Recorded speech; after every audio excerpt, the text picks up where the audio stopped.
Good morning or good day, dear participants of Georgia Youth Business Cup 2019. I'm Minidas from Simformer. It's a pleasure to say to you hello once again. Well, as promised, noontime in Tbilisi, and here we are to start the second day of our event. Today we will be going through the ratings, the results of day one to see what happened, what didn't happen. Maybe someone made certain mistakes, maybe someone didn't. I will share a little bit more knowledge about retail once again, because we did receive a couple of questions yesterday. And in order to answer them, I will share some information. As well, I will tell a little bit more about other business units you have an opportunity to open and use, as well as some information about the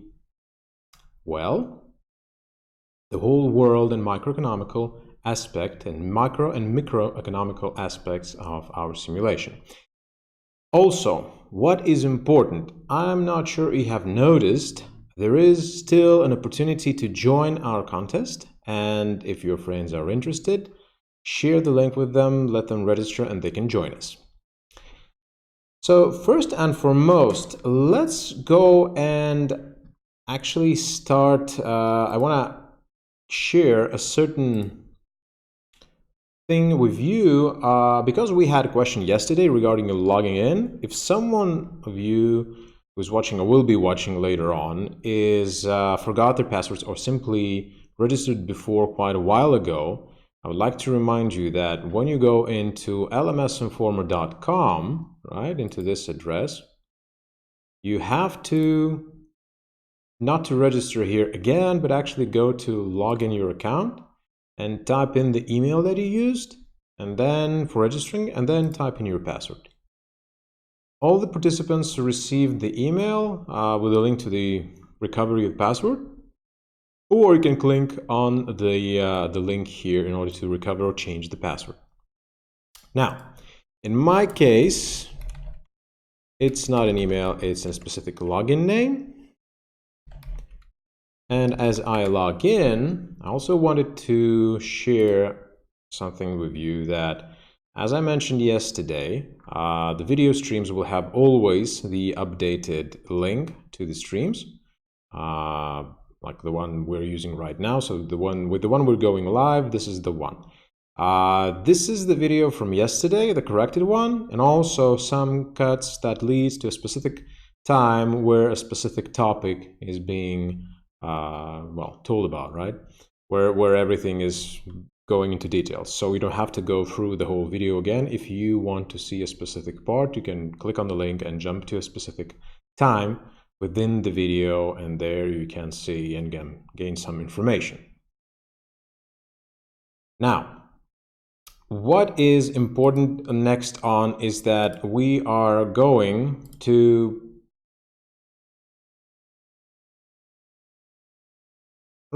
so now what is important for us today is to see the rating, right? The thing that will help us know how well you're doing and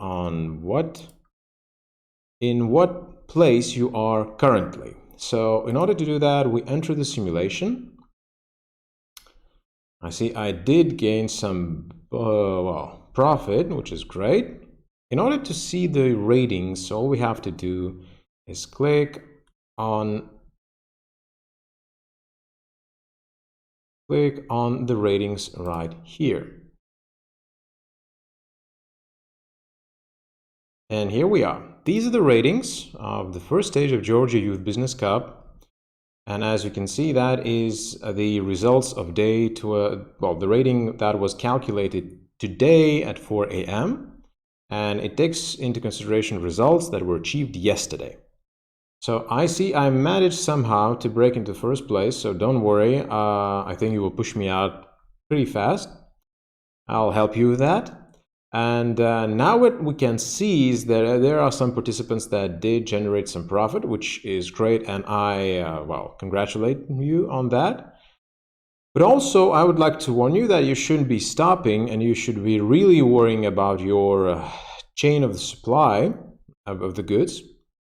because as you can see, there are some that are generating losses, and I would definitely recommend not to be discouraged, because that means these players are investing their money either into purchasing goods or well, expanding their business line, which means initially when you buy something or you invest, you will have expenses, and most probably at this stage, because you still don't have that much of a big revenue, your expenses will be exceeding your income. So at first stage that's not an issue, but later on definitely your income should be exceeding your expenses. Right, so let's take a look at let's take a look at this company here. I see they used a shortcut to create a company. I just wanted to notice that this specific number here, if possible, please don't change it. This is the identifier within our system. It's easier then to find you here. So as we can see, the company is here, and we can overview our competitor, and you can get that information as same way as everyone else. So as we can see, there are certain sales happening, which is great, and all the positions are going through.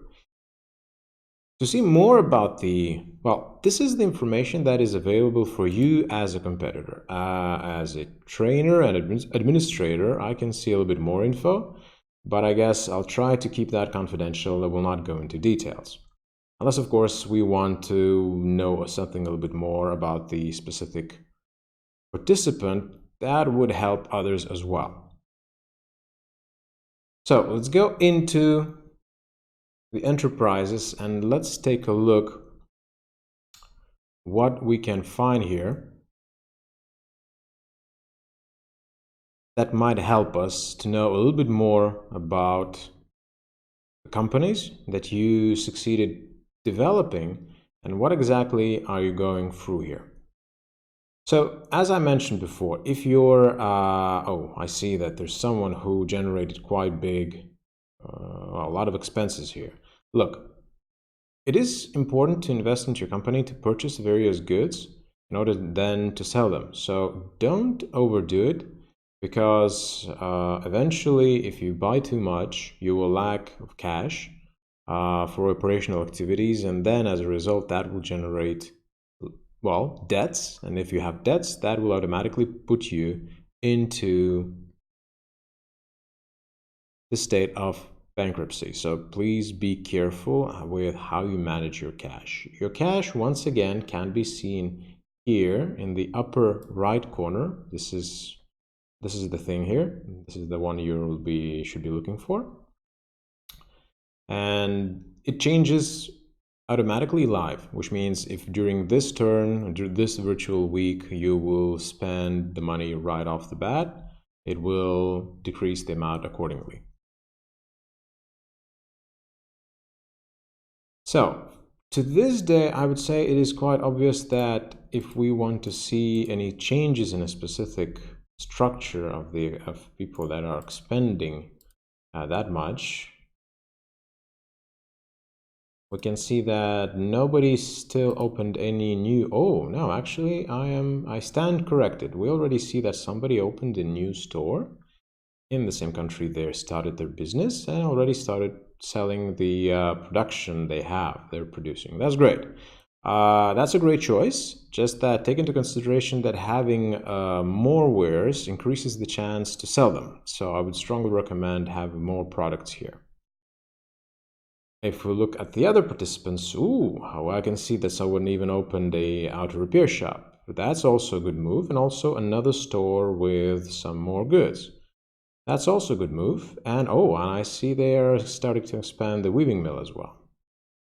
Take into consideration that the fabric that you produce in weaving mill, it can also be sold in your stores. So it's one of those products that can be used as sub-material to produce some of the goods, like clothing, baseball caps, and other things. At the same time, it can be sold in retail stores as well. So that kind of increases your chances to sell the production. and we will go into the retail services as well later on today. Okay, so I see this one is a link from yesterday. Okay, so let's see the biggest expender that we have at the moment. I'm just very curious. All right, so I see we have a restaurant here and additional store with a lot of production. All right. Oh, and actually this is a pretty big store. Well, I hope you're doing well. Just once again, Z Corp, well, you're recommended to not overdo it, because in my calculation, you should be having about 4 million left. So be careful with that, all right? Okay, so I will not be going through everyone, but I see that a lot of things are happening, and I see there are a lot of turnovers. If we look at for example, this company, probably the biggest turnover. No, actually, these guys have the biggest turnover yet. So if we look at them more carefully, okay, that may be a little bit too much. Oh, so they're a tower repair shop, which is great. Oh, medical center too. All right, I see that you already started exploring possibilities. How to, oh, and also in a cow shed. All right. All right. I did close the factories though. Well, okay, fine. Well, that's it's also a possibility to close the business unit you have. Just that take into consideration this is not a selling point. This is more of a, well, simply close down, which means you eliminate the business unit without getting any benefits. I see. Well, this is an interesting setup. We will be going over various business units later on too. So I see a lot of promising build-ups of various companies, how they're building, because I see a cow shed, which means you'll be producing milk and meat, which also can be used, for example, for restaurants, if we're talking about meat. And of course, and that's exactly where it is, where we have a restaurant and a fast food restaurant that is. So that means a self-sufficient, well, business build-up. Also take into consideration that milk and meat naturally can be sold in stores as well. So that is diversified structure, which is great. This is also pretty interesting. So let's come back to the ratings, and once again, take into consideration that cumulative profit will make, as you can see, the performance indicator is the one that indicates how well you're doing. Well, don't worry, I won't be here anymore pretty soon. So tomorrow someone else should be taking my place. Now, what is important is that performance indicators initially is made out of 50% from the cumulative profit, 30% from cumulative revenue, and then the asset value. So I managed to buy a lot of various goods. Don't worry, I won't be here tomorrow, promise. And I will be seeing you tomorrow, same time, to go over the results and hopefully to tell you something new, something interesting. All right, so let's jump into one thing that caught my eye yesterday, and something I want to share once again with you, which is quite important to understand. Now, the system will be taking your actions, the pricing you will be inputting in, various decisions, and it by default will take your last decision. So if you, let's say, in the process of managing your store, at the end of the day, you decide to change the price, that maybe you found a mistake or a fault in your thinking process, and maybe you change your view, it's not a problem. The system will take the last command that was input into your interface and will be seen as the correct answer that you have chosen. The recalculation happens automatically. We don't have a pause button. The reason is pretty simple. We want you to prioritize your actions. We can't control our time. What we can do, we can control our actions and we can control our priorities. And that is the key point here. So during the recalculation, system takes all the decisions of the participants and calculates the results. Naturally, what is important now when you go into your business units and into your stores is to analyze what happened. Was your hypothesis or your expectations, were they correct? Were they wrong? Were exactly your plan, did the plan succeed or not? Maybe there's something you should be changing. And then naturally you'll be updating your action plan and going and waiting for recalculation to see if you were correct. At this point, expanding the business and trying out new business units is also recommended, but just be careful not to overexpand. So once again, we're going back to lean principles for startups in this specific game, because technically you're managing a startup. And once again, what is very important is to think through very carefully the fact that you have your market hypothesis, an idea, business plan of sort. Once again, you plan and execute. Recalculation will provide you necessary market response information, right? How did your sales go? Did you get the results you expected or not? Maybe something different, something happened, and maybe you should be changing either your price or quality of the product you're selling. Naturally, then, you can and should evaluate and measure the results you have received. So once again, as I mentioned, be careful there. Try to put up measurable goals and see the connections, explore them, and use them in order to update your marketing mix and overall business strategy. Naturally, as you learn, and that's exactly what you do by analyzing information, trying to see those connections, the one we practiced yesterday, and then update your plans, your action plans, update your market hypothesis, or maybe create a new one and a better one, and then plan and execute, and then wait for calculation. Now, in retail, I saw a couple of, when I was looking a little bit deeper into your decisions, I saw a couple of mistakes that I think this little training will help you to solve. All right, so this is a small practice game, if I might say, I would say practice task to be more precise, where you have to evaluate proposition in the store from the perspective of buyer, which means that why it's not from a perspective of seller, but actually perspective, or let's say the way this position or this proposition of a specific good for price and quality combination, how it would be seen from the perspective of end user. So we have 5 products. We have a motorcycle, baseball cap, clothes, milk, and sausages. As we can see, we have information about the quality that you have bought. Well, the price there is well for you to know, because you see that in your own interface. And also, this is the sales price that you put up. Now, we're not evaluating profitability here. We're merely looking forward into what is the sales price here, right? That you will be putting it up in your store, and that will be available for the buyers, and they will have to pay that much for this specific product of a specific quality. And then naturally, there's a market average information given right next to it. Sure, we usually have more information, but specifically here we are training, so we are looking forward to evaluate these propositions from the perspective of end buyer.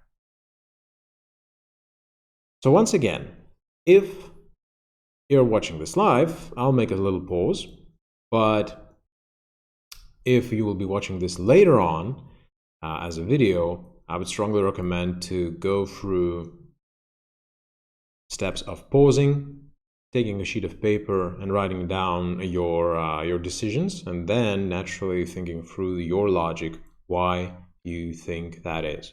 So let's go over this. So we have 5 propositions. The end proposition for the consumer is that they have to be paying 8,000 for quality 2 motorcycle, while in the city the average quality is 1 and price is the same, 8,000. For a baseball cap, so sales position or the perspective of the consumer is that it's quality 1, the price is 120, while in market average is 1 and 100. The clothing, that means quality is 5 and sales price is 600 compared to market averages where it's 2 and 800 as a price. Milk 1 and 60, the same as in the market average, or in the city average in the city is 1 and 60. And finally, sausages quality free, sales price 60, and we have market average as quality free, which is the same, and price is higher, 90. Now,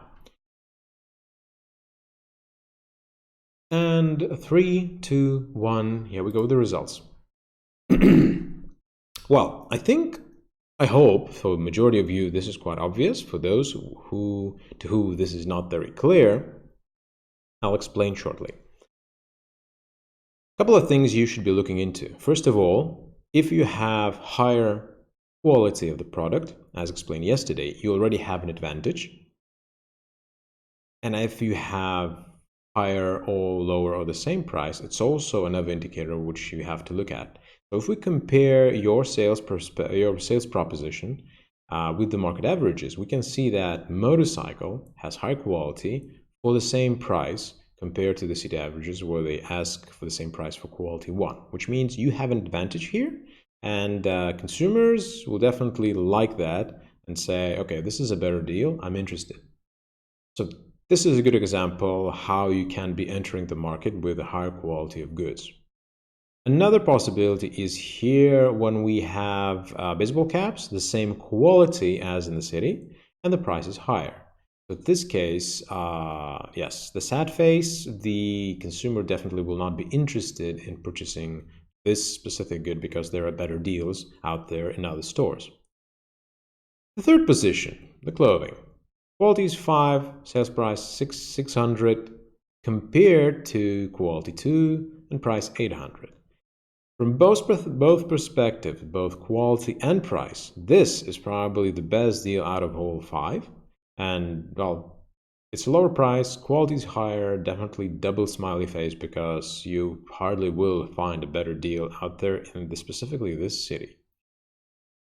Milk, here we go. Well, milk has same quality and same price. So consumers might buy this, might not. If they may be buying one of your other deals, other products, they might buy this as well or not. But at this point, you're the same as others, so you don't have that much of a strategical advantage.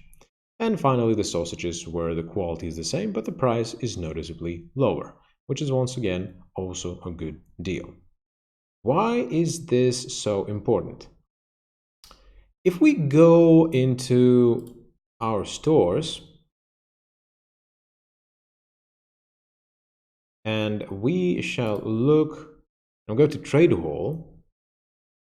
And as you can see, I have some good sales. Some positions are sold out and some are not.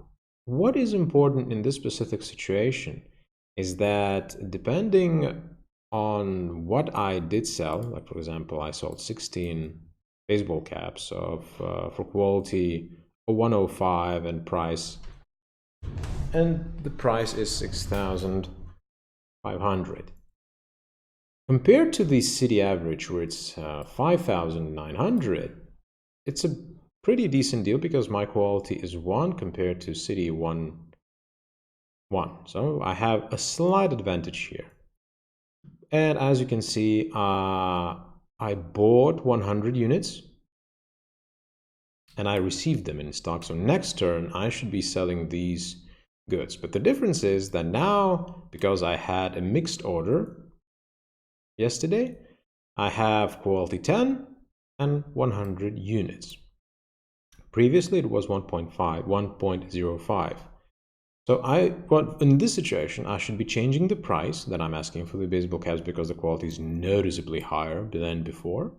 How high? Well, this is This is where experimentation starts. However, there's also what I saw in some of your cases, that you were selling some of the products of the same quality, which means being one, same as in the city, for similar or higher price. Now, this won't work for due to a specific reason. For example, if we go into market report, and this is what is important, local suppliers will be selling quality one, unless, of course, there will be a very huge development in the market and their share of the market will be decreasing drastically. And if the average quality of product sold in the city will be over one and rising higher and higher, then the quality of local suppliers will also be increasing little and by little. But if you're willing to compete with local suppliers, I would strongly recommend to either have a lower price than they do or higher price and a similar higher quality and a similar price. It's important to understand that having higher quality of the goods in your stores allow you more freedom in your pricing strategy. You can sell for the same price as local suppliers, or you can sell your goods for a higher price. But if your quality of the goods that you have is only one, you lose that strategical advantage. That is not exactly good because that decreases your chances to sell, as we saw here. So in this case, for example, in this situation, we can say that in these markets, the main, well, for motorcycle, baseball caps, and milk, the main competitors in this situation are the local suppliers. Other players don't have that big of a market share to be noticeable, and they don't affect the overall city average statistics. You can affect that statistics only when you have a very big market share, at least 30% and so on, and have, you have sales, big sales. So in this situation, I would say that you're competing with the local suppliers, right? Local stores, small stores, kiosks that sell the lowest quality, which means if you try to sell a baseball cap with a higher price, that won't work. The good deal is where you have higher quality and a similar price. You also can have higher quality, a little bit higher price, or maybe even lower price if you want to, well, maximize your sales, or at least grow your share of the market. So this is quite critical if you're going in there and you want to sell. For example, this is a very good example. We know that the city average is around 1.5K, and we see very similar. I would say, obviously, the pricing is set up already from the beginning, and though there is someone with a little bit different price, but we can see that in this situation, we have very similar deals. So they don't have strategical advantage. The one participant I see entered trendy neighborhood. That's a good decision. But for this to work, I would recommend to have at least higher quality. And then little by little, you can raise the price. That will allow you to have a strategical advantage because especially when you're in trendy neighborhood, considering their interest in higher quality of goods and availability of funds, right? They're, well, let's put it simply, richer compared to others. Now, this is important when you set up the price because once again, if we go back, if you receive new goods, don't forget to input the price. If there is 0 here, like this, that's bad because you're not selling anything. Well, in this situation, which means I'm out of goods, I can't sell anything because there's nothing to sell. But if the price is 0, that also, like for example here, and we set prices or click enter for the prices to be input, because this is exactly as we see the system received our command. So when you're setting up prices, don't forget to click enter. So in this specific situation, I'm not selling bags because I don't have any. And in this situation, I have the baseball caps, but because I did not input any price, I am not selling anything at all. So in this situation, once again, don't forget to input the price. And if, for example, you don't see, you don't see bags and briefcases as a good you could be selling or would be willing to sell because they're quite expensive. And as we can see, there is the products the suppliers place is quite expensive. And you sold out everything. What you can also do in order to remove it from the listing that you have here is simply by marking it and then going into special operation with selected marked products. That's eliminate the remaining goods. So once again, mark here and be sure there is nothing here, because if you will eliminate the good, that means you will be throwing away the stocks if they are present here. And you click simply eliminate remaining goods, which means there we are. It's not in the listing. So we can do the same thing, for example, with these positions as well if I'm not willing to sell any of these products. I can add them later on, once again, by selecting a category and then clicking and then buying. So then they will be added again if I want or I see that I can sell them. Another important moment is that there is a sort of feature which is called group settings of sales type. What you can do when you will be setting up, when you will be once again choosing a specific good, and you can choose not for sale, which means it will not be sold. It will simply be taken out of the, it will be not for sale, roughly. Or we can also change this into regular sale. That's where you manage the price. Or you can try to choose the sales function, but this is where it's a bit dangerous.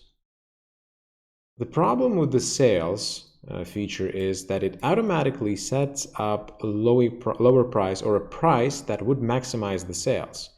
And it undermines the initial purchasing costs, which means the sales price can be lower than this, which means you'll be losing money. So if you're using this function, be careful because it will set up a price during the recalculation. So if you're using this function, don't forget to check it out after recalculation because it might need to be corrected.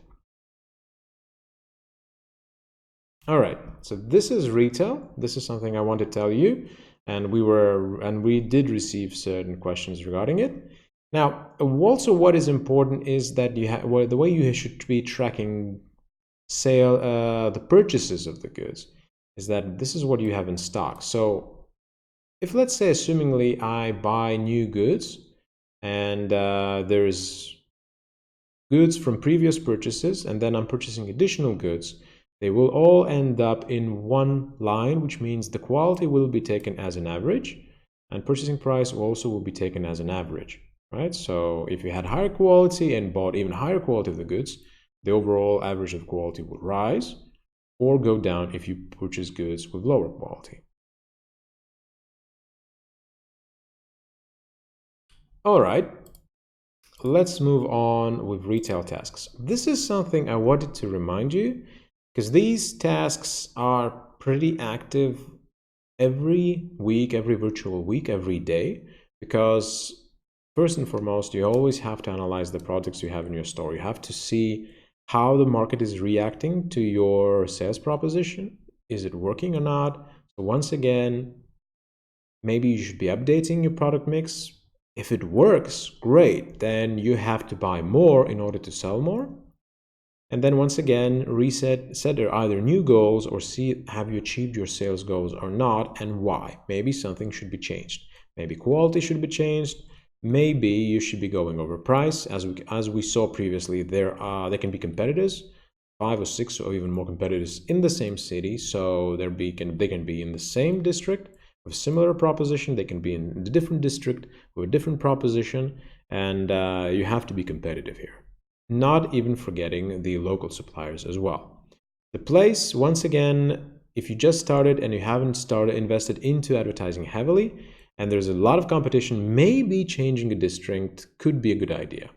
Another very important moment is that if you want to sell more, you will have to increase the size of the store. because more visitors, more chances to sell. But as you increase the size of the store, that also means that you need to buy more goods in order to provide them to your possible customers. Personnel, once again, if the size increases and you have more goods to sell, you will need more people, and you will need to readjust their qualification either through training or through salary to achieve the elite quality of the service. The higher the quality, the better. Of course, if you're going for economy type of goods, right, for economy segment, then the quality of service is not top priority. But still, it gives you opportunity to increase your sales. So which combination you will choose, it's up to you. Promotion, definitely. You want to attract more people? Go for it. You have to attract more people in order for your store to be more popular, and the flow of visitors should be increasing at bigger and bigger and bigger in order for the sales to be happening. So a bigger store is necessary because the bigger flow requires more space. At the same time, if you're investing in advertising, you have to be ready in advance. And don't forget that you will need more salespeople as well as more goods to sell. So when you start bigger advertising campaigns, be ready for them. And finally, once again, as I mentioned before, try to be clever with your expenses. It's good to invest into expansion of your business, as we saw previously, but you also have to be careful because you have to consider how much you're spending and also consider the fact that you will need cash for operational activities later on, because you can't expect to invest everything into one business unit and expect it to generate a huge amount of money right off the bat. You can find those opportunities, but you will have to be working quite hard to give it a try and see how that works, because not all hypotheses will be approved. Not all of your business ideas will be working, so you have to be careful, all right? Okay. Now, we saw some guys started opening new business units, either in different countries or the same countries, but new business units. So how about we go and create a subdivision? And as we saw, one was an auto repair shop. Now this, as you can see, there are a lot of business units here. And assumingly I want to open a repair shop. That's a retail service business unit. It works similar to a retail store, but there are certain differences. Let's take a look. At a repair shop, same as a restaurant or a service sector, there's also a couple of different specializations there. They can be opened same way as a store right away. So either Spain or Lithuania. Well, let's go to Lithuania, and I want to open it in Vilnius because, well, let's do it in my hometown, shall we? Let's go to the city center and open a auto repair shop. Now, when you choose a specialization, because most of the business units that are providing services and have some consumables in order to provide the service, they have more specializations. Same as in a factory, you can specialize in a specific type of service, but you have to be aware of the goods you might require in order to provide this specific service. So what do we do in advance? Before we open or choose specialization, we'll go into analytics, market analysis, right? So the marketing is also here as a city retail, but we need to go into the product tab, right? And then in the product tab, we need to find materials and semi-products. Okay, now this is for manufacturing. This is also for manufacturing. This is a little bit different. Well,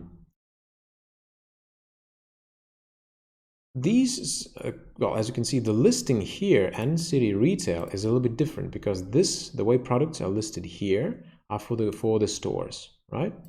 And this here are the supplier position where you have to go and look for different various goods, various products that are supplied a little bit different perspective. Now we can see that there is some engine oil. That's exactly what I will need. For example, if I want a basic car repair service, right? That's also a good deal. All you need is engine oil, antifreeze, and window washer. All right. So I found the engine oil. Ah, there is no engine oil. That's a problem. Okay. So I can't use this specific service, or I have to open a factory and then use engine oils. Okay, that's discouraging, but that means there is no supplier, and sometimes it happens. Okay.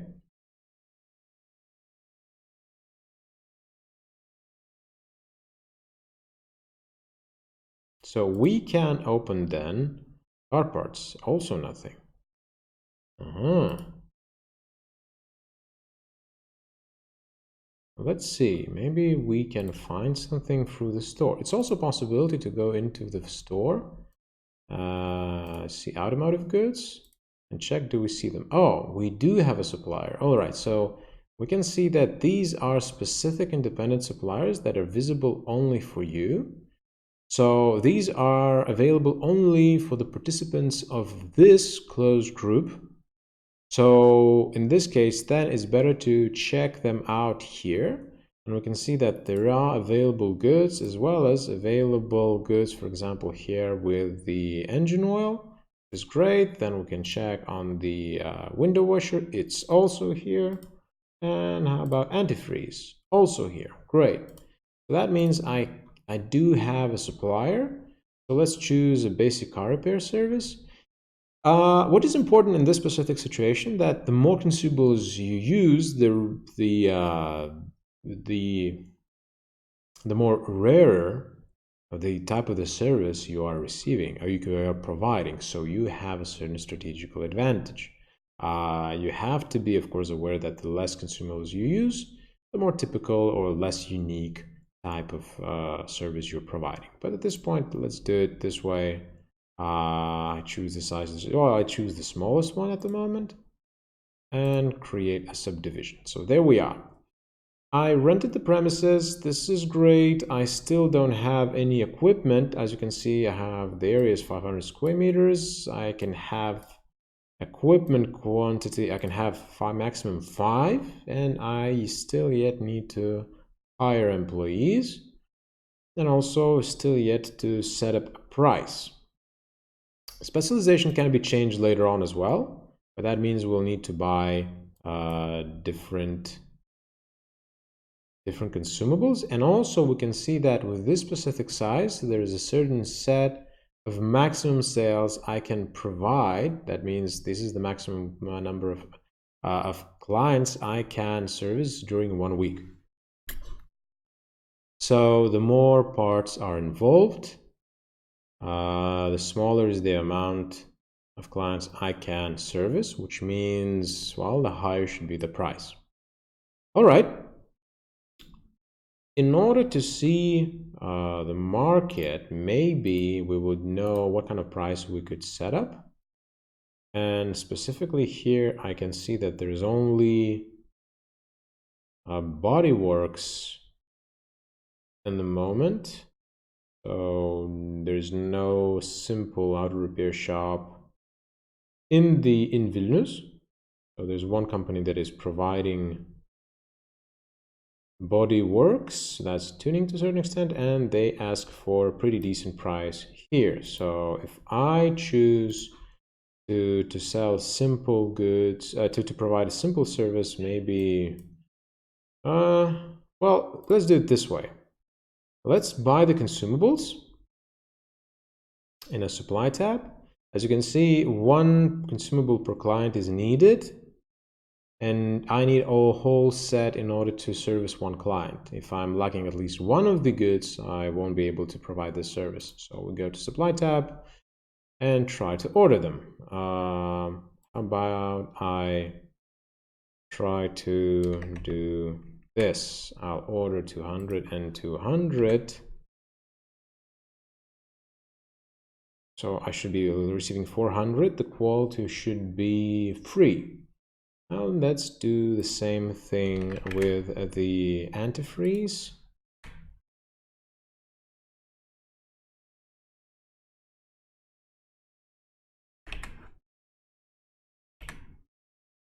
Now, let's see. My expenses overall for oil will be roughly something around 2.5 thousand, then around, well, let's say it's 1.5 thousand for the antifreeze and something about 600.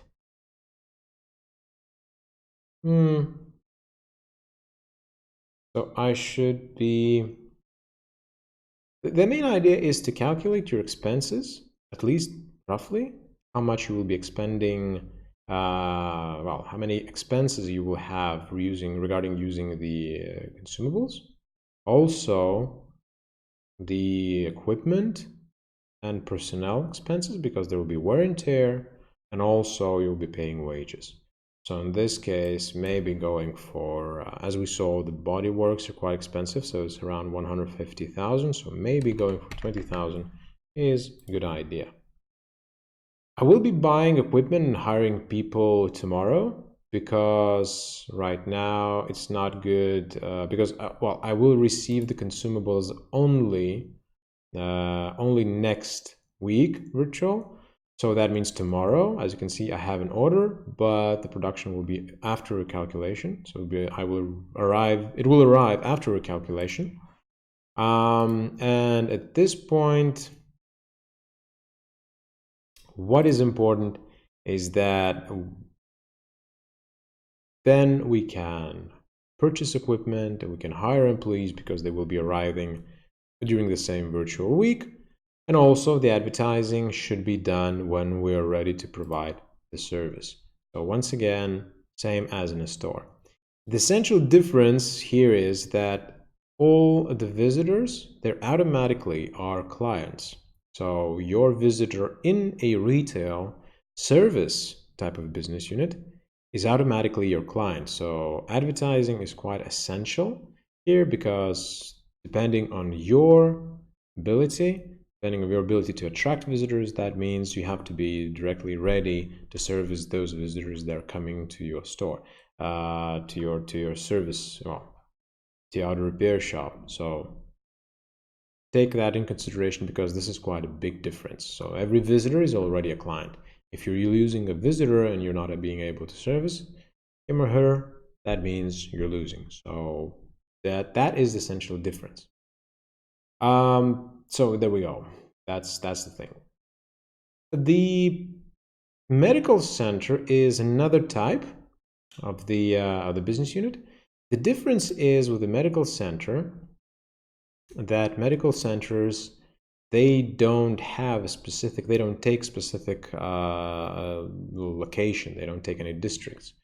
Well, let's see. For example, I'm want to build up in a big city. Madrid is the biggest city here, and we have the education level as well as average city salary. What does that mean? Well, what average city salary means is quite obvious, right? But education level shows how well educated the population is, as well as how fast they will adapt to a higher quality of goods or services, which means the higher is the education level, the higher will be demand for high quality service as you start introducing various products. So take that in consideration. So let's take Madrid, because that's the biggest one. That's 2.5, well, basically 2.6 million. And here we go. Once again, there are some complicated, some, let's say, as a hospital, we need a lot of supplies here. Or we can go with simple diagnostic center when we need medical instruments, and that's it. Or health center with some simple drugs and natural medicines, or let's say traditional medicine with herbs. So really, they use the same equipment. All these kind of business units that provide services, they require equipment. Okay, well, let's do this. And as you see, medical centers, that's a buildup. You build a same as factory, this business unit will be built. So the problem here is that you will have to wait one update for the construction to finish, and then you will be able to choose various consumables as well as equipment, wait for that equipment, and only then hire people and then start to provide the service. So same as in factory, it's kind of tricky. For those who already finished the build-up, congratulations, you can start using them to generate profit. The bigger they are, the slower the build-up is. Same with the factory, so we have to be careful here. And finally, we ordered one more build-up. So let's go and open a restaurant, because this is also important. Let's do it in Vilnius. Let's go to the seaside, Klaipėda, and go to the city center, and same. Now, as you can see, there are a lot of specialization with restaurants. Once again, you should have access to all these goods. These will be provided. So the question is really, and you will be able to change those specialization later on. Because we're in seaside, I think fish, well, seafood would be in place because we're near the sea. And let's start with 100 square meters, some 20 workplaces. That's pretty affordable. Here we go. Here, same as a very similar setup. I think to a certain extent, maybe identical to the auto repair shop. You need consumables. Once again, as well, there's a difference here. Consumables per client, which means if we need one potato, soy sauce, and then let's say this type of meat, we will need 2 fishes, right? So you see there's a different requirement for in order to service one client. If you're lacking at least one of the consumables, the service will not be provided. So in this case, let's go and purchase various goods, and I can see that we have lots of various propositions. Well, why not? Let's take it 100.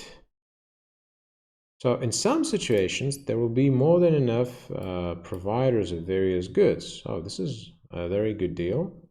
Why not? It's really a big amount that is providing. That's a good way. And also in this situation, that's also provided in different warehouses. Well, fine. But in this case, this is 200 because I already ordered 100 from others. Well, this one supplier is quite a big player, I guess. Now, what is also important in the quality of service you provide is the quality of materials that you're using. So we can see that it will be taken into consideration the lowest quality of the materials used. So that means this is the lowest one, and maybe if possible to find fish with a high quality, that would be good. But I guess the prices are beginning to rise, and this is not dramatically higher. So I'm ordering quality 16.45. The best could be 70.97 or 18. You know what? Let's change it into this. So in this specific situation, I managed to increase it at least a little bit, which is good. So now I have orders prepared. That should be matching it. And same way, I will be setting up a price later on, or right now, but equipment and personnel will come when I have the supplies as well as the marketing. If we go into city market, we can see that there is a fast food store and the market volume is not that big, but market development index is pretty low if we look at one. So there's only one provider of the service here. So that's a seafood. That's a fast food. And for a seafood, well, that's the market size. So initial price, I could be should be probably going, because my quality is pretty high, could be going for, let's say, 10,000. There we go. And we'll see how that goes tomorrow. So that's the way you create a subdivision. There are more business units that provide services. All we have to do is open them up and see what are the requirements, what do you need in order to open them up. Also, you can go to analytics and reference And here you can see all the types of enterprises. Here we have production. So going into trade, this is where this is for retail trade. The types of enterprises, this is where you want to go if you want to find the overall business unit that provides services as well. So medicine, pharmacy, and beauty industry, you can see the medical center here. Also, as you can see, we have theirs here, auto repair shop as well. Also, let's say a laundry, and even a kindergarten or a restaurant. So, as you can see, the overall huge, the possibilities are pretty big. You can find the same information here, and you can check up on the prices as well as the requirements. For example, for a laundry business unit, it's quite easy because all you need to do is just have some washing machines and you're ready to go. For the nursery, or specifically for the kindergarten, it's also possible, but once again, you have to check up if you can find all the necessary materials, equipment, so how well it can be doing that, as well as the restaurants, what we went through already.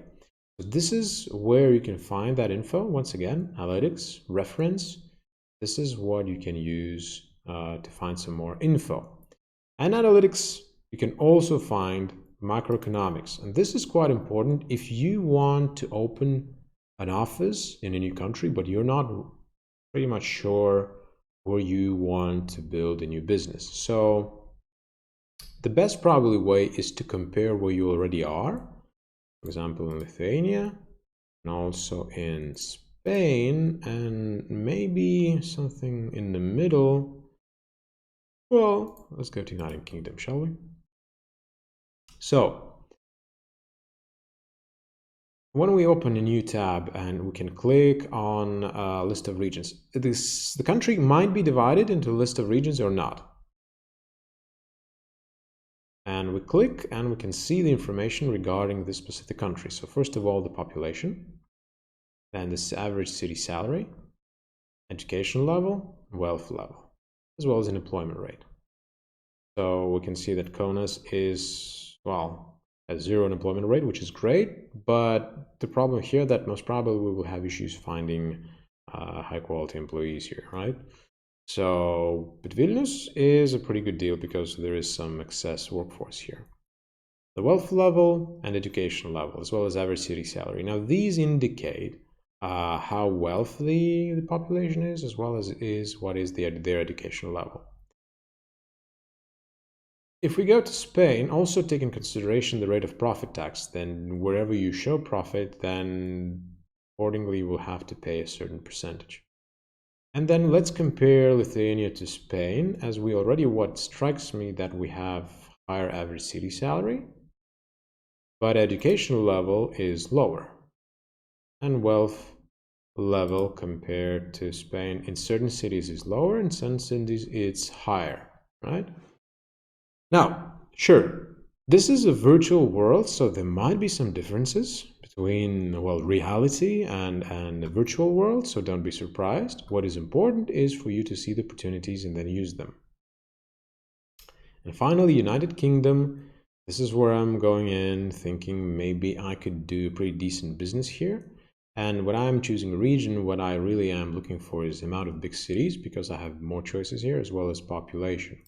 So I go into England, and I can see here that in some cities, average city salary in some cases is higher, in some cases it's lower. And the wealth index is pretty similar to what I have, but education level is probably higher. So, but the population itself is pretty huge. So it's similar to, it's very similar. So my opportunity here would be to use the population and do the big business here. Or I could also try to see, well, try to guess maybe what other country could be rich. For example, Saudi Arabia, usually they're pretty, there's a pretty huge amount of money there. Now, this is pretty similar. And we go back, and how about we go to United States? And let's go to East Coast where New York is, the Big Apple, and ooh, now this is a difference. So there are sometimes cities that have noticeably higher average city salary, and naturally the wealth level is also noticeably higher. So I would suggest going in and taking a look for to finding good opportunity where you could earn a pretty decent amount of profit because their buying power is bigger and average city salary in that specific country is also noticeably bigger. So how about I do just that? I go into create a subdivision, create an office, and there we go.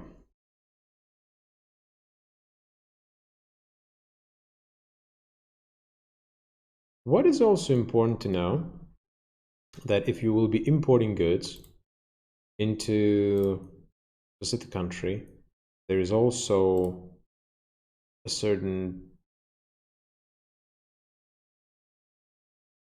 tax that will be applied. So, for example, if we go once again back to analytics macroeconomics, what we will find,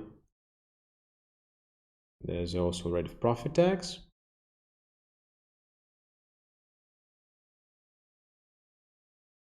And there's additional information what you can find them here. But what is important is that if you choose a specific country and you can choose to see the custom duties, there it is. When you go into the country, there's information regarding custom duties. And you can see what kind of import and export tax will be used if you're shipping in certain goods or shipping them out. So as you can see in Angola, this is not scary. This is pretty doable. So how about I look at back to world map. Well, visually you can see this here.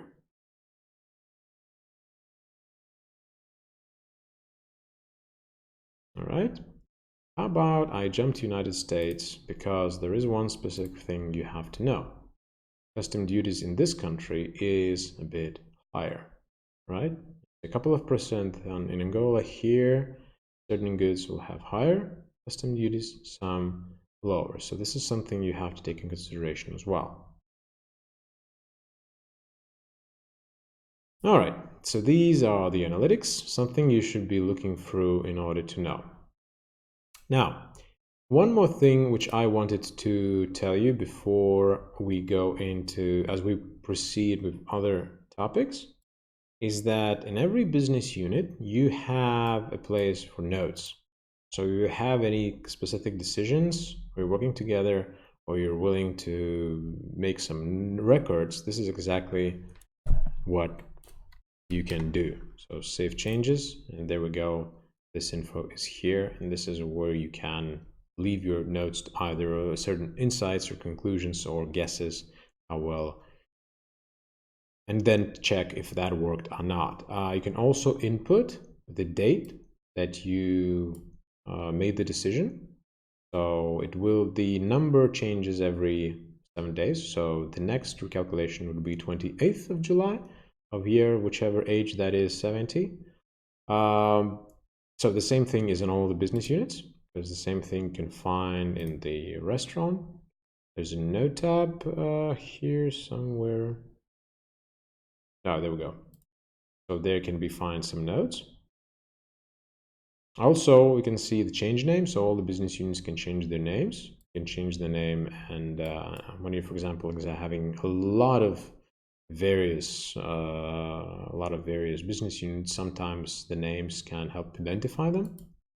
And also close enterprise. Now, please don't do that, because close enterprise means you're eliminating the business unit and you're you're literally throwing away all the wares and all the equipment that you have here. So that's not sales, that's closing down the enterprise, as the name suggests. And also the notes can be visible later on here. So for today, that much information regarding the new business units and how to open them and how to use them. Let's see what we have here with the necessities here to necessity, in my opinion, to go through, and once again, through connections, especially if you're working through the stores. Once again, those who didn't solve them or didn't try this exercise, please do. This will help a lot with your store management, and also this will give you certain insights when you're working with retail services, because they are pretty similar and pretty close. The difference is that some of them use consumables differently, and also they use equipment. But still, once again, this is the amount of clients that are coming into your business unit, and you have to provide service to them. Once again, there is a certain limitation to service providers. In this situation, what you have is a very clear understanding that the store has a lot more potential at this point, but it will require more time in order to manage and to set up all the prices, as well as choose the right products that you can sell. So there we are. As mentioned previously, these are free type of products, and you try to combine all the marketing P's. Now you can access it from day one video or from the introduction video, or you can access, well, look again here. The idea is very simple. We have product, price, place, and personnel. There are certain connections, and as you can see, these are recommended paths of decision making, or linking them up when you're making a decision. And the same thing goes when you decide to scale up, as we have to make decisions accordingly. Is that you shouldn't be overspending in one area yet saving in the other one. So if you're, for example, going for 100 units to sell, you have to purchase at least 200. 100 is not exactly recommended due to being no reserve, but you shouldn't be aiming for like 5,000 and then willing to sell them at a store of 500 square meters, and then with, let's say, 10 employees with 1 million advertising budget. That's quite iffy, because the place of the store, let's say the size of the store, will be too small. There will be not enough personnel. There will be too many goods, and of course, the advertising will generate huge amount of visitors, and your personnel will not be able to provide this service or sell the goods to them, all of those, let's say, visitors. So that is an issue. That is wasted money on the purchases, the amount of goods, and also we are wasting money on advertising. Well, the purchase means that you're freezing the cash, because you're buying a lot more than you can actually sell, and you can't use that money for something better. So that's iffy. But when you spend 1 million for advertising, you have to be sure that you will be able to use that investment properly. Once again, something that I wanted always to remind all the participants is the difference between the actions. Now, if you have a position of a trade good and you're selling something,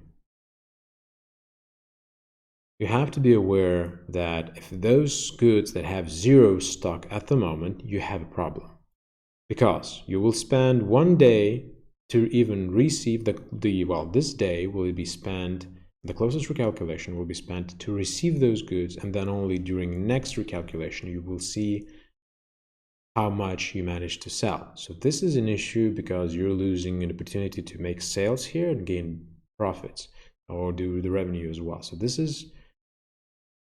is a problem, and supply chain is very important here. So don't forget that.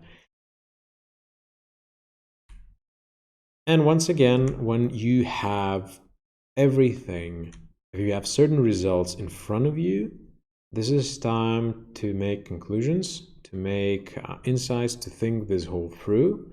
Did it work? Did it not work? Do you understand how it works?